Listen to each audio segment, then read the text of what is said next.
молочный девушка тортын бастаймыз. Оған біз үзгішоңғы қостық 380 грамм және де 3 жұмыртқа қосып миксер арқылы араластырып алдық.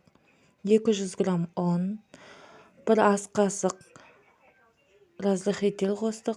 Сөйтіп араластырып алдық. 80 грамм май қосамыз. Яғни 72-80% май.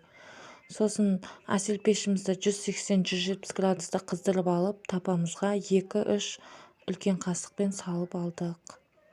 Мұнда біз енді уже кремін дайындап жатырмыз. Кремінде мен қостым. Творожный сыр 440 грамм қостым. Сливки 33%-тен 400 грамм қостым. Және 200 грамм сахарный пудра қосып, кремін дайындап алдым. Және де мен жаңағы коржиктарым пісті. Менде 5 штук шықты. Соған кремін жағып, дайындап жатырмын. Міне мен тортым дайын болды. Яғни бұл жерде 4 сағат кремін жағып болғаннан кейін холодильникте сақтап тұрамыз, қойып қоямыз яғни. Тортымыз дайын болды. Өте күшті болып шықты. Сіздермен болған мен Динара. YouTube каналыма тіркеліп қойыңыздар. Өте керемет торт болып шықты.